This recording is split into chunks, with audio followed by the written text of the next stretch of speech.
Wang Fugue. Nakasama niya si Shi Zhejiang sa kulungan sa Thailand.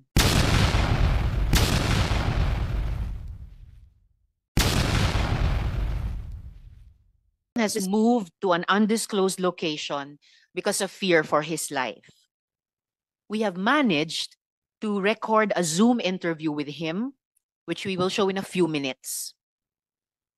Kamakailan lang ay sumabog ang balita na may nahuli na namang Chinese spy sa Germany. Iba pa ito sa nahuli sa Australia. Getting to the bottom of this issue is of utmost importance to our country. Is she a foreign agent? Are there other foreign agents here? The evidence is shaping up, though far from conclusive. But ignoring these questions that strike at the heart of our national security would be the height of folly. Ito po ang malinaw pa sa sikat ng araw. Ang POGOs ay gumamit ng LGU officials at law enforcement. May indications na ginamit rin sila ng foreign interests at pugad ng mga sindikato. May I now ask my colleagues, acknowledging the presence here of the Senate President Pro Tempore, Senator Jinggoy. Thank you for attending, sir. And the Senate Majority Leader, Senator Francis. Thank you for attending, sir. May I ask my colleagues if they have opening statements, and then the committee secretary can recognize the resource persons and administer the oath to those here for the first time.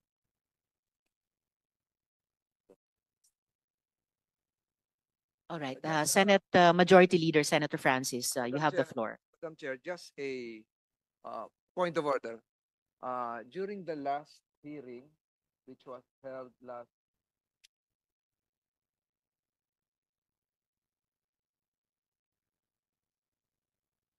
September 24, Madam Chair, before we suspended the hearing and the records would show, we had an executive session. And the executive session was attended by Ms. Alice Goo, as well as other members of this committee, Madam Chair.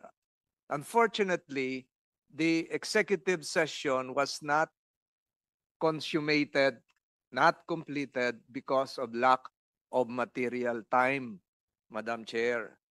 So we agreed, the committee agreed, and in the presence of Ms. Alice Goo, as well as the lawyer in attendance then, I understand that there was a lady lawyer then, we agreed to continue with the executive hearing session upon the resumption of this committee's hearing today.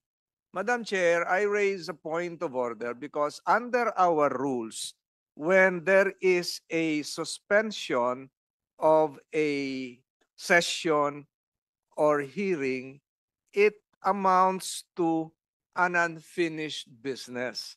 And under our rule, section 123 of our rules, under our rules, Mr. President, if a matter is not completed during an executive session of a committee, it is typically treated as an unfinished business and will resume in the next hearing as a matter of priority and precedence, Madam Chair. So, ang ibig ko pong sabihin, bago tayo magsimula ngayon, ang tanong ko lang, dapat po ituloy yung naudlot na executive session. Kasi po, that would be translated as an unfinished business. So an unfinished business generally refers to a matter that were not concluded before the suspension of the last hearing, September 24 to be exact. So it takes precedence on the calendar of this committee, and therefore my query, Madam Chair, is whether we will now proceed with other matters calendared for the day, or should we proceed with the unfinished business, which is the interrupted executive session. Because under our rules, the unfinished business should take precedence or should be treated as a matter of committee hearing priority, Madam Chair. So yun po yung katanungan ko. Tatalakayin ba natin yung mga iba ngayon or itutuloy natin yung naudlot na executive session na pumayag naman si Miss Alice Go na ituloy? So yun lamang po, Madam Chair, kasi marami na pong matters na papasok ngayon. Baka si Miss Alice Go ay mapagod na rin at sabihin niya wag na ituloy, pero under our rules, dapat po ituloy. Yun lamang po, Madam Chair, at sana po ay matugunan ito ng ating pamunuan ng committee ito kung uunahin ba yung executive committee na naputol, executive committee session na naputol, o tatalakayin po natin ang iba't iba pang bagay ngayon bago po ituloy yung executive committee session, Madam Chair. Maraming salamat po. Maraming salamat din, Majority Leader. The intention of the chair is to finish showing the video that especially the interview, the Zoom interview that we were able to conduct with Mr. Wang, and then the committee can go into the continuation, the conclusion of the executive session bago po natin ipagpatuloy yung kabuuang hearing ngayong araw. Salamat po, Madam Chair. Salamat, Majority Leader. So, we will now show, before we show that Zoom interview with Mr. Wang Fugui, I will ask my other colleagues if they have an opening statement, and the Senate President Pro Tempore does also. Before he delivers his opening statement, the chair acknowledges the presence of Senator Joel Villanueva and Senator Sherwin Gatchalian. Thank you, sirs, for attending. SP Pro Temp, you have the floor. Thank you, Madam Chair. Good morning, and fellow members of this committee.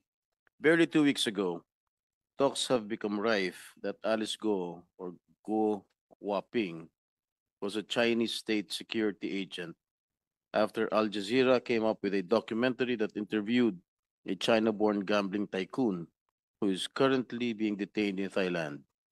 In that documentary, the businessman has a dossier of his fellow agents at the China Ministry of State Security, or the MSS, which include Go. Her files listed that her mother is Lin Wenyi and that her residence in Fujian province, when checked, turned out to be a local office of the Chinese Communist Party. The MSS is the principal civilian intelligence, security, and secret police agency of China, and is responsible for foreign intelligence, counterintelligence, and political security of the Chinese Communist Party. As chairperson of the Senate Committee on National Defense and Security, I am particularly alarmed by this explosive revelation. Could this be a confirmation of what we have suspected all along, that our country now has a Chinese sleeper agents in our midst? Or could this revelation be just a ploy or another propaganda? This is a serious national security concern. There is a need to take a closer look into this and verify whether or not covert and illegal operations are being undertaken here as part of a foreign country's global influence operation. We must identify all those who exploited the vulnerabilities in our system, either for personal gain or for the benefit of a foreign entity, and make them accountable. Sa kaso ni Alice Go, kaliwat kanan na ang mga dokumentong lumabas patungkol sa kanyang tunay na pagkatao. Pero ang taong ito na dinidiin na siya ay Pilipino ay walang maipakitang ebidensya para patotohanan nito. Puro hindi ko na maalala. I invoke my right against self-incrimination, at denial pa rin ang narinig natin. But one thing is certain, defending against malicious foreign interference should be a top priority. Whether Go Waping leads a double life is up to the defense intelligence agencies to pursue, and the Senate must be updated on any development. And I think it is also high time to pursue amendments to the 83-year-old Commonwealth Act number 616, or the espionage law. This representation has already filed Senate Bill number 2368 and discussions to expand the coverage to include cyber espionage and provide stiffer penalties are in order. As the Senate hearings come to a close, let us remind everyone that our investigations are not all for naught. This investigation has exposed the weakness in our system, and the hardest part of it is that foreign nationals, especially Chinese nationals, are caught abusing our system. Amid the refusal of witnesses to truthfully answer our queries, this committee has been successful in connecting the dots to paint a larger picture of the extent of illegal activities involving POGOs, possibly in cahoots with public officials. And this committee deserves all the praise for being instrumental in the cases filed against several individuals. Congratulations, Madam Chair. At sa usaping ito, muling napatunayan na walang lihim na hindi nabubunyag. Kahit gaano ka pa kagaling magsinungaling at magpanggap, lalabas at lalabas din ang katotohanan. Maraming salamat po, Madam Chair. Maraming salamat din po, SP Pro Tempore. Any other opening statements before I show the Wang Fu-Gui video and then we go into executive session? Madam Chair. Yes, Senator Joel, you Yeah. have the floor. Thank you very much, Madam Chair. First of all, good morning to everyone, especially to our dear colleagues here in the Senate. Let me, on the onset, commend our chairperson for leading this committee and this committee itself for unearthing a lot of very important information and initiatives to introduce in aid of legislation in helping our legislators, especially here in the Senate, to come up with better laws, more effective laws that will govern our beloved country. Ms. Guo Huaping, gusto ko panoorin ninyo ang video na ito. Ito pong si Wang Fu-Gui. Nakasama niya si Shi Zhijiang sa kulungan sa Thailand kung saan siya nag-serve ng time para sa credit card fraud pero eventually acquitted. News articles po mula taong 2023 ay nagkokumpirma din sa kanya bilang dating inmate kasama ni Shi Zhijiang. May ipapakita po kaming mga Epoch Times na mga news articles na kinokumpirma siyang kasamang inmate ni Shi Zhijiang. Ayan po. And ngayon, ipapakita po namin sa lahat ang video ng nagawang Zoom interview kay Wang Fu-Gui. Can you tell us your full name? My name is Wang Fu-Gui. Do you consent that this video will be shown in the Senate hearing? For better feedback, you can answer in Chinese. Yes, we will fully support the hearings in the Philippines. Mr. Wang, what is your association with Shi Zhijiang and how long have you known him? 我是他的狱友，我们是相互信任的朋友，因为我们在监狱里面生活1年半的时间，在我出狱后，受他的委托处理一些他解密档案的一些事务。How did you come to access his files? 应该准确的说，是他给了我部分解密档案的权限，我也只是这些文件中的一个保管者。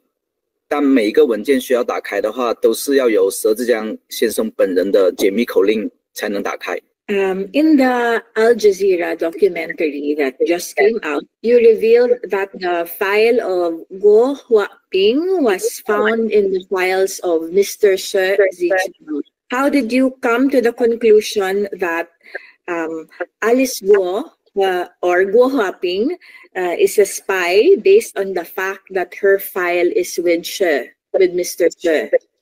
其实佘志江先生保管的解密档案的内容非常多，而且我也只是在他授权下解密了一部分内容而已。郭华平并不是什么特殊的，只是正好有一份他的国安背景的资料在里面。他的情况和佘志江先生有很多相似的点，我也只能说到这里了，因为我不是佘志江先生本人。按照我和佘志江先生的约定，我只能透露这么多了，抱歉。When and how, if you know only that Guo Huaping was recruited to become a spy.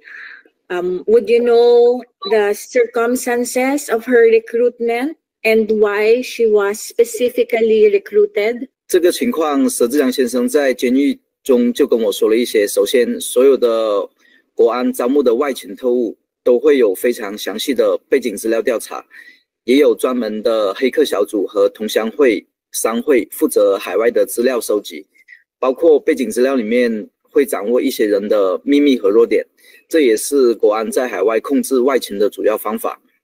比如郭华平的假菲律宾身份，就是这样的秘密和弱点，他只能听从国安的话。佘志良先生的经历也是有相似的特点。As a spy, what was Guo Huaping's assignment? Do you know what information she passed to the Chinese government and what kind of a spy was she? 这些问题的话，需要直接询问佘志良先生本人，因为他是最主要的知情人。中共国安在招募海外特遣人员的时候，虽然包含专门收集情报的间谍人员，但是也有很多为了中国政府谋取政治和经济利益的，比如有些国家的官员和商人。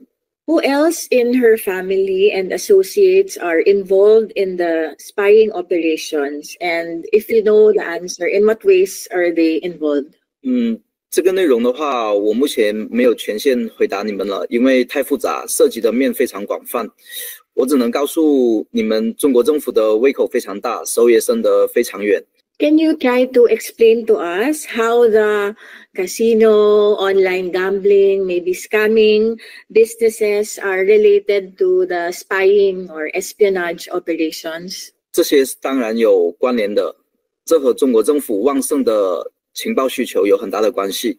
还有一个就是这些和“一带一路”是绝对有关联的，而“一带一路”也是面向全世界庞大的统战和情报战略计划的一部分，包括对外的殖民策略。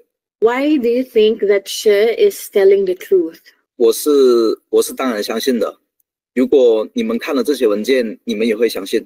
To your knowledge, are there other Chinese spies in the Philippines? 每个国家的都有，而且并不完全是华人。我只能回答这些了。In the Al Jazeera interview, she talked about a handler who was the go-between between Guo Huaping and she. Who is this handler? Is he also working for Yatai, or is he connected to the government?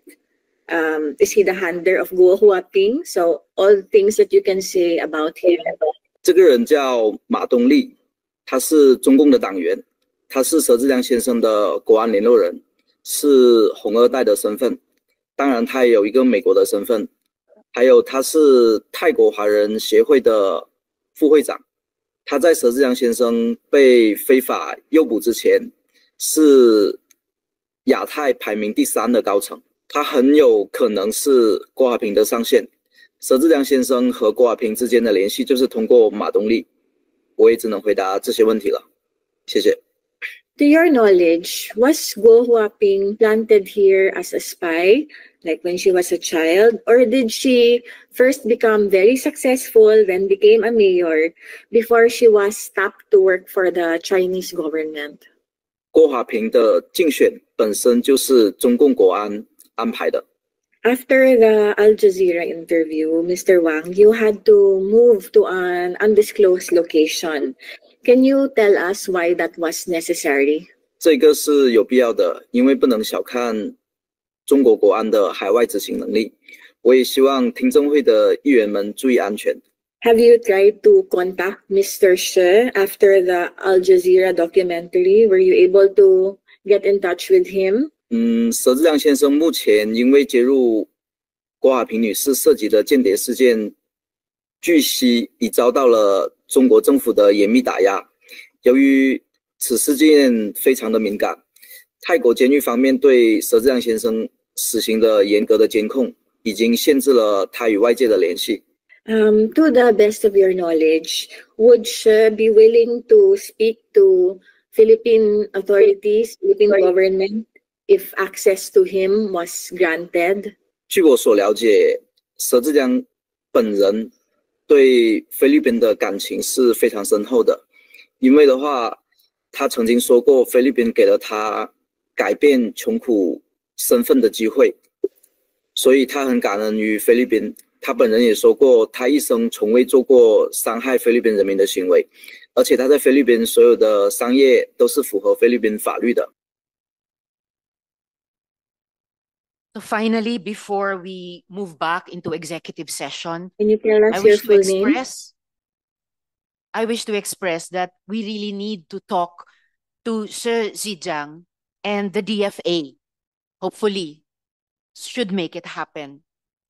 Of course, mga kaibigan, we know that Wang and She perhaps have their own agenda and interests, and we are in no way exculpating them from any crimes that may have been committed.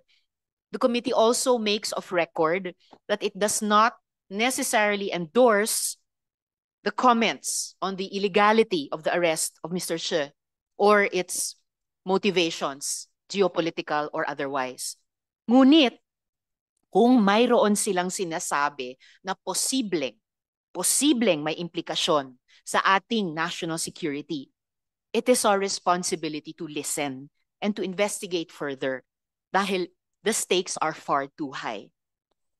Ginawa po namin ang aming homework and we validated some of the verifiable claims in both the Al Jazeera video and Mr. Wang Fugue's statement.